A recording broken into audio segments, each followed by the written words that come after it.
Ika-6 na kabanata. Kaya bilang matatagal ng sumasampalataya, dapat na nating iwan ang mga panimulang aralin tungkol kay Kristo at magpatuloy sa mga malalalim na aralin. Huwag na tayo magpabalik-balik pa sa mga aral tungkol sa pagsisisi at pagtalikod sa mga bagay na walang kabuluhan at tungkol sa pananampalataya sa Diyos. Mga aral tungkol sa bautismo, pagpapatong ng kamay sa ulo, muling pagkabuhay ng mga patay, at paghahatol ng Diyos sa magiging kalagayan ng tao magpakailanman. Sa halip kung loloobin ng Diyos, magpatuloy tayo sa malalalim na aralin, upang hindi natin siya talikuran.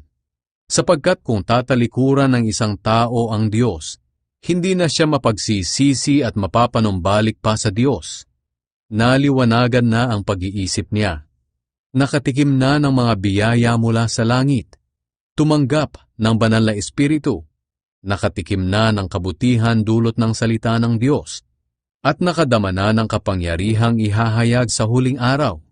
Pagkatapos kung tumalikod pa rin siya sa Diyos, hindi na siya mapagsisisi at mapapanumbalik sa Diyos, dahil para na rin niyang ipinako muli sa krus at dinala sa kahihiyan ang anak ng Diyos. Tulad tayo ng lupang pinagpapala ng Diyos, na matapos tumanggap ng masaganang ulan, ay tinutubuan ng mga halamang pakikinabangan ng magsasaka. Ngunit kung matitinik na mga halaman lang ang tumutubo roon, wala itong pakinabang. Nanganganib itong sumpain na lang ng Diyos, at sa bandang huli ay susunugin. Mga minamahal, kahit na ganito ang sinasabi namin, nakakatiyak kaming nasa mabuti kayong kalagayan tungkol sa kaligtasan ninyo. Makatarungan ng Diyos at hindi niya magagawang kalimutan ang inyong mabubuting gawa at ang pagmamahal na ipinakita ninyo sa Kanya at patuloy na ipinapakita sa pamamagitan ng pagtulong sa mga kapwa pinabanal ng Diyos. Nais naming patuloy na maging masigasig ang bawat isa sa inyo sa pag-asa niyo sa Diyos hanggang sa wakas, para makamtan ninyo ang inaasahan ninyo. Huwag kayong maging tamad. Sa halip tularan niyo ang mga tao na tumatanggap ng mga ipinangako ng Diyos sa pamamagitan ng pananampalataya nila at pagtitiis.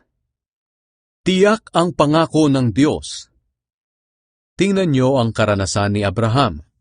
Nang mangako ang Diyos kay Abraham, hindi siya gumamit ng ibang pangalan para patunayan ang pangako niya, kundi ginamit niya ang sarili niyang pangalan dahil wala nang makahihigit pa sa kanya. Sinabi niya, "Talagang pagpapalain kita at pararamihin ko ang lahi mo." At pagkatapos ng matiyagang paghihintay, natanggap ni Abraham ang mga ipinangako sa kanya. Nanunumpa ang mga tao sa pangalan ng Diyos na mas nakahihigit sa kanila, para paniwalaan sila at wala nang pag-usapan pa. Ganito rin ang ginawa ng Diyos noon sa mga taong pinangakuan niya. Ipinakita niya sa kanila sa pamamagitan ng panunumpa, natutuparin niya ang pangako niya. At ang dalawang bagay na ito, ang pangako niya at panunumpa, ay hindi mababago, dahil hindi magagawang magsinungaling ng Diyos. Kaya tayong mga nagpakalinga sa Kanya, ay may matibay na pag-asang pinanghahawakan na gagawin niya ang ipinangako niya sa atin. Ang pag-asang ito ay matibay tulad ng angkla, at ito ay nagbibigay kapanatagan sa buhay natin.